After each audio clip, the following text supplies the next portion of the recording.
Donc dans le cadre des accidents de bain scolaire, on est toujours dans le chapitre défaut de surveillance des séances. Un problème peut se poser sur une pédagogie qui est organisée avec un fonctionnement par atelier.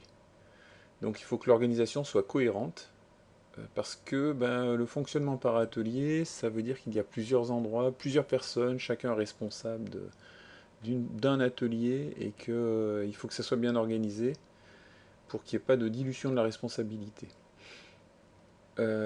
Poste d'observation défectueux, angle mort. Donc ça c'est quelque chose qui ne pardonne pas quand on n'est même pas dans le cadre d'une surveillance de bain scolaire, mais là il est évident qu'on ne doit pas avoir d'angle mort.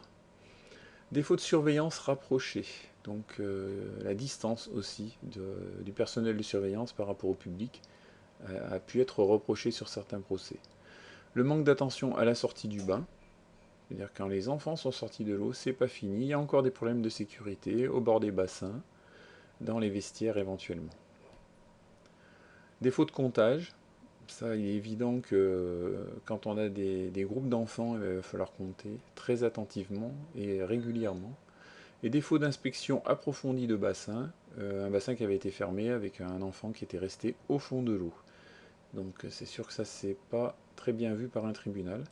Interruption de la surveillance dès la fin de la séance.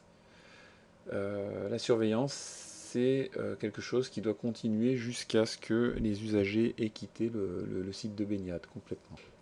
Donc l'exemple qui avait été pris tout à l'heure, c'est le retour d'enfant du vestiaire et l'enfant se noie. Un signalement tardif au maître nageur de la disparition d'un enfant suite à un comptage. Là, c'était une enseignante qui ne voulait pas croire au pire et qui a recompté plusieurs fois en perdant beaucoup de temps. Et donc l'enfant était bien sûr au fond de l'eau. Refus évident donc d'envisager le pire.